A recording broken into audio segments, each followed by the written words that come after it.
ನಮಸ್ತೆ ಎಜಿ ನ್ಯೂಸ್ಗೆ ಸ್ವಾಗತ. ಯಾದಗಿರಿ ತಾಲೂಕಿನ ಯಡಗಿ ಮದ್ರಾ ಗ್ರಾಮದ ವಿದ್ಯುತ್ ಸಮಸ್ಯೆ ಕುರಿತು ಮುಖ್ಯ ಕಾರ್ಯನಿರ್ವಾಹಕ ಅಭಿಯಂತರ ಕಚೇರಿ ಮುಂದೆ ಅಖಿಲ ಭಾರತ ರೈತ ಕೃಷಿ ಕಾರ್ಮಿಕ ಸಂಘಟನೆ ವತಿಯಿಂದ ಪ್ರತಿಭಟನೆ ಹಮ್ಮಿಕೊಳ್ಳಲಾಗಿತ್ತು. ಪ್ರತಿಭಟನೆ ಉದ್ದೇಶಿಸಿ ಎಐಕೆಕೆಎಂಎಸ್ನ ಜಿಲ್ಲಾಧ್ಯಕ್ಷರು ಆದ ಶರಣಗೌಡ ಗೂಗಲ್ ಮಾತನಾಡಿ, ಯಡಗಿ ಮದ್ರಾ ಗ್ರಾಮದಲ್ಲಿ ಸತತ 3 ದಿನಗಳಿಂದ ಗ್ರಾಮದ ಅರ್ಧ ಊರು ಕಗ್ಗತ್ತಲಲ್ಲಿ ಕಾಲ ಕಳೆಯುವಂತಹ ಪರಿಸ್ಥಿತಿ ನಿರ್ಮಾಣವಾಗಿದೆ.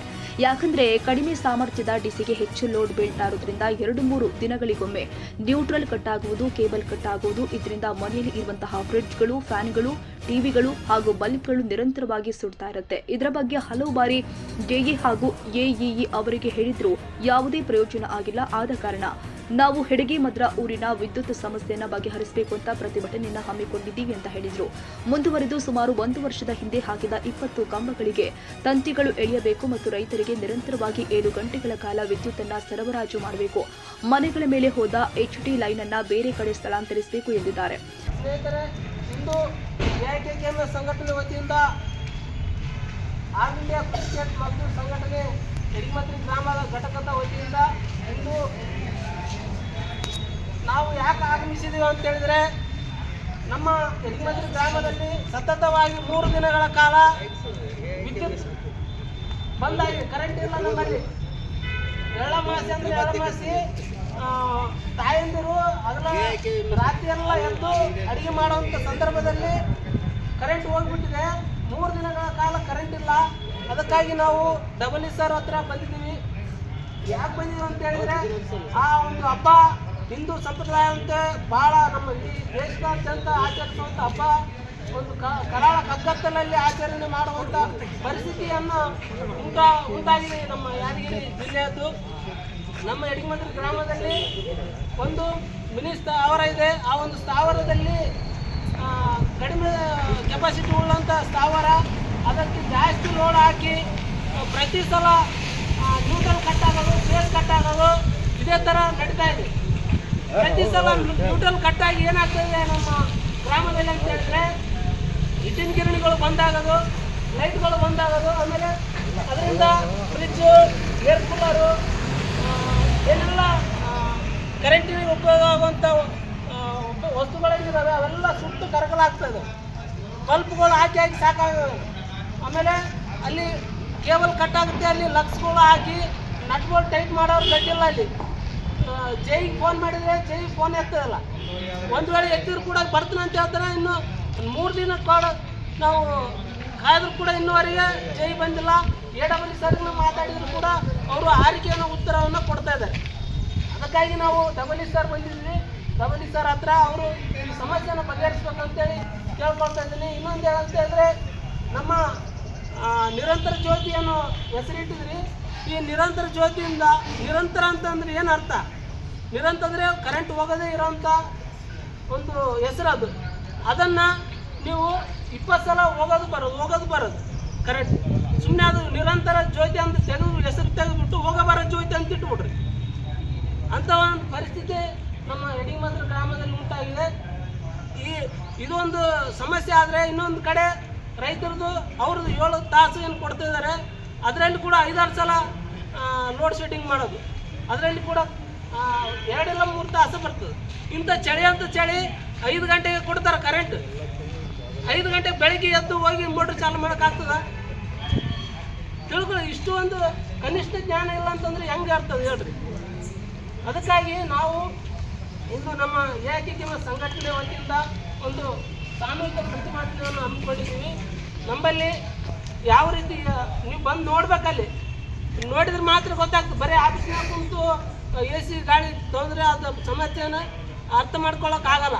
ಫೀಲ್ಡಿಗೆ ಇಳಬೇಕು ನೀವು.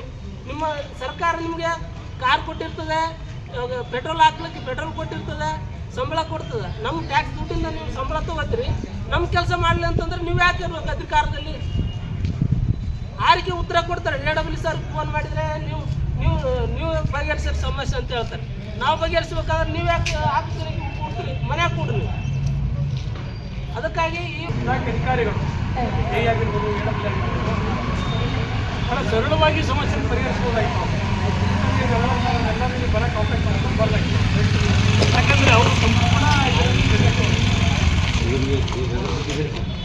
ಮದ್ರಾ ಒಂದು 5 ನಿಮಿಷ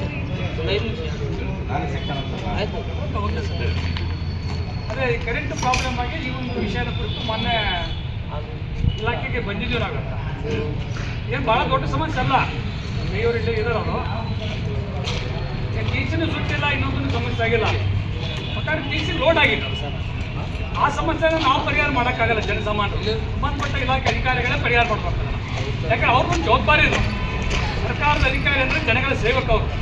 ಅವ್ರಿಗೆ ಯಾರೂ ದುಡ್ಡು ಎದನ್ನು ಕೊಡೋಲ್ಲ, ಜನಗಳ ತೆರಿಗೆ ಹಣನೇ ಅವ್ರ ಪಾಲಿಗೆ ಹೋಗೋದು. ನಮ್ಮೆಲ್ಲರ ಬೆವರ ಹಣ ಅವ್ರು ಜೀವನ ಮಾಡ್ತಿರೋದು. ಯಾವುದೇ ಅಧಿಕಾರಿ ಆಗಿರ್ಬೋದು, ನಾನು ವೈಯಕ್ತಿಕ ಉಪಾಧಿಕಾರಿ ಟೀಕೆ ಮಾಡಲ್ಲ. ನಾನು ಇವತ್ತು ಸರ್ಕಾರದಲ್ಲಿರೋ ಎಲ್ಲರೂ ಕೂಡ ಜನಗಳೇ ಸೇವೆ ಮಾಡೋಕ್ಕೋಸ್ಕರ ಅವ್ರನ್ನ ನೇಮಿಸಿದಂಥ ಸರ್ಕಾರದ ಪ್ರತಿನಿಧಿಗಳು ಅವರು ಈ ಒಂದು ಸಮಸ್ಯೆನ ಪರಿಹಾರ ಮಾಡಬೇಕು. ಯಾಕಂದರೆ ನಾವು ಜನಗಳ ಸಂಘಟನೆ ಕಟ್ಟೋರು. ನಾವು ಜನ ಎಲ್ಲಿ ರೆಡಿ ಆಗ್ತಾರೆ ಹೋರಾಟ ಕಟ್ತೀವಿ. ನಾವು ಹೋರಾಟ ಒಂದೇ ದಾರಿ ಇವತ್ತ. ನಿಮ್ಗೆ ಗೊತ್ತಿರ್ಬೋದು, ಈ ಕರೆಂಟ್ ಒಂದು ಇಷ್ಟೇ ಅಲ್ಲ, ಕರೆಂಟನ್ನು ಕೂಡ ಇಲ್ಲಿ ಖಾಸಗೀಕರಣ ಮಾಡ್ತಾಯಿದ್ರು ಇವತ್ತು. ಇವರು ಜೈಗಳು ಇರೋಲ್ಲ, AW ಇರೋಲ್ಲ, ಮುಂದೆ ಇರಲಿ ಇವರೆಲ್ಲರನ್ನ ಮನೆ ಕಳಿಸ್ಬಿಡ್ತಾರೆ. ಅವರು ಹೊಸ ತಂತ್ರಜ್ಞಾನ ತಂದು ಎಲ್ಲರಿಗೆ ಸ್ಮಾರ್ಟ್ ಮೀಟ್ರು ಹೆಂಗೆ ಮೊಬೈಲ್ನ ಯೂಸ್ ಮಾಡ್ತೀರಿ ನೀವು, ರೊಕ್ಕ ಹಾಕಿದ್ರೆ ಮೊಬೈಲ್ ಓಡ್ತದ. ಅದೇ ರೀತಿ ಕೂಡ ಕರೆಂಟ್ ಮಾಡ್ತಾರೆ ಇವತ್ತು. ವಿದ್ಯುತ್ ಕಾಯ್ದೆ 2020 ವಿದ್ಯುತ್ ಕಾಯ್ದೆ ತಿದ್ದುಪಡಿ ಮಾಡೋಕ್ಕೆ ಕೇಂದ್ರ ಸರ್ಕಾರ. ಜನ ಇಡೀ ಬೀದಿ ಮೇಲೆ ಹೋರಾಟ ಮಾಡೋಕ್ಕೋಸ್ಕರ ಅದನ್ನು ತಡೆ ಹಿಡಿದಾರ. ಮತ್ತೆ ಜಾರಿಗೊಳಿಸಕ್ಕೆ ಹೋಗ್ತದೆ ಇರುತ್ತೆ ಅವರು. ಯಾಕಂದ್ರೆ ಈ ಇಲಾಖೆ ಅಧಿಕಾರಿಗಳು ಕೂಡ ಹೋರಾಟ ಮಾಡಿದ್ರೆ ವಿರುದ್ಧ. ಯಾಕಂದ್ರೆ ಅವ್ರಿಗೇನು ಗುತ್ತಿಗೆ ಸದ್ದ ಕೆಲಸ ಸರ್ಕಾರ ಮಾಡ್ತಾ ಇದೆ, ಸರ್ಕಾರದ ನೀತಿ ಇವತ್ತು. ಒಟ್ಟಾರೆ ಇಡೀ ಜನಸಾಮಾನ್ಯರು, ರೈತರು, ಕಾರ್ಮಿಕರು, ಏನು ದುಡಿಯೋ ಜನ ಇದೀವಿ ನಾವು, ನಮ್ಮೆಲ್ಲರನ್ನ ಕೂಡ ರಕ್ತ ನೀರು ಕುಡ್ತಾ ಇರ್ತೀವಿ. ಆಳುವ ಈ ದೇಶದ ಬಂಡವಾಳಗಾರ ಶ್ರೀಮಂತರನ್ನ ಶ್ರೀಮಂತರು ಮಾಡೋಕ್ಕೋಸ್ಕರ ತರುವಂಥ ನೀತಿಗಳು ಇಟ್ಟಿವು. ಸ್ಮಾರ್ಟ್ ಮೀಟರ್ ತರೋದೇನಂದ್ರೆ ಎಲ್ಲರಿಗೂ ಒಳ್ಳೆ ಮೀಟರ್ ಕುಡಿಸ್ಬಿಡ್ತಾರೆ ಮನೆಗೆ ಬಂದು. ಅದನ್ನೆಲ್ಲ ನಾನು ಕೇಳಿದ್ರೆ ಮೊಬೈಲ್ನ ರೊಕ್ಕ ಹಾಕಿದ್ರೆ ಮೊಬೈಲ್ ಹೊಡ್ದು ಸರ್ ಬಂದಿದ್ದು ಸರ್ ಇಲ್ಲೇ ಅದಕ್ಕೆ ಈ ವಿಷಯ ಬಗ್ಗೆ ಸಂಬಂಧಪಟ್ಟ ಇಲಾಖೆ ಅಧಿಕಾರಿಗಳು ಕೂಡ ಮಾತಾಡಿ ಸಣ್ಣ ಸಮಸ್ಯೆ ಇದು. ಸಂಬಂಧಪಟ್ಟವರು ಒಂದು ಜೈಲು ಬಂದರೆ ಜೈಲು ಹೋದರ ಒಳಗಡೆ ಕರ್ಸಮು ಮಾತಾಡಿ ಈ ಒಂದು ಸಮಸ್ಯೆಯನ್ನು ಪರಿಹರಿಸ ಹೇಳಿ ಭಾಳ ಟೋಕನ್ ಪ್ರತಿಭಟನೆ ಇದು. ನಾವೆಲ್ಲರೂ ಕೂಡ ವಂದನೆ ಸಲ್ಲಿಸಿ ಒಂದೆರಡು ಮಾತು ಮುಗಿಸ್ತಾ ಇದ್ದೀನಿ. ಪ್ರತಿಭಟನಾ ಸ್ಥಳಕ್ಕೆ ಆಗಮಿಸಿದ ಎಇಇ ಅವರು ಮನವಿ ಪತ್ರ ಸ್ವೀಕರಿಸಿ 1 ವಾರದ ಒಳಗಡೆ ಹೆಡಗಿಮದ್ರ ಗ್ರಾಮದ ವಿದ್ಯುತ್ನ ಎಲ್ಲ ಸಮಸ್ಯೆಯನ್ನ ಬಗೆಹರಿಸುವುದಾಗಿ ಹೇಳಿದರು. ಈ ಸಂದರ್ಭದಲ್ಲಿ ಜಿಲ್ಲಾ ಉಪಾಧ್ಯಕ್ಷರು ಆದ ಜಮಾಲ್ ಸಾಬ್ ಹೆಡಗಿಮದ್ರ, ಅಂಬರೀಶ್ ಕಿಂಬಾಣಿ ದಣಿ, ಮರಿಯಪ್ಪ ಕೋಟಿಕಲ್, ದೇವೇಂದ್ರಪ್ಪ ನಟಿಕಾರ್, ಕಾಜಾ ಪಾಷಾ ಹುಲ್ಕಲ್, ಬಸವರಾಜ ದಂಡಂಗುಂಡ, ಭೀಮರಾಯ್ ಪೌಡೇಪೋರ್, ಭೀಮರಾಯ್ ಪೂಜಾರಿ, ಸಾಹೇಬ್ ಗೌಡ ಅಲ್ಲಿಪೋರ್, ಮಲ್ಲಮ್ಮ ಅಂಬಿಗೆರೆ, ಮೈಬುಬ್ಬಿ ಉಲ್ಕಲ್, ಸಲೀಂ ಮುಲ್ಲಾ, ಶಾಂತಮ್ಮ ಮಲ್ಲಮ್ಮ, ನಾಗಮ್ಮ ಮತ್ತಿತರರು ಹಾಜರಿದ್ದರು. Nizamuddin, Yadgiri, AG news. ಕನ್ನಡಿಗರ ಮೆಚ್ಚಿನ ನಿಮ್ಮ AG 24/7 ನ್ಯೂಸ್ ಕನ್ನಡ ವಾಹಿನಿ ಇದೀಗ ಟಿವಿಯಲ್ಲಿ ಲಭ್ಯ. ಒಂದು ವೇಳೆ ನೋಟಿಸ್ ಕೊಟ್ಟಿದ್ರೆ ವಾಪಸ್ ತಗೋತೀವಿ. ಇವತ್ತು ವಕ್ಫ್ ಪ್ರಾಪರ್ಟಿ ಅಂತೇಳಿ ಬರ್ತದೆ ಅಂತ ಹೇಳಿದ್ರೆ ರೈತರು ಬೀದಿಗೆ ಬಂದ್ರೆ ಏನ್ ಮಾಡ್ಬೇಕಾಗತ್ತೆ? ಯಾರು ವೋಟ್ ಹಾಕಿಲ್ಲ ಅಂದ್ರೆ ಗ್ಯಾರಂಟಿನೆಲ್ಲ ಸ್ಟಾಪ್ ಮಾಡ್ಬಿಡ್ತೀವಿ.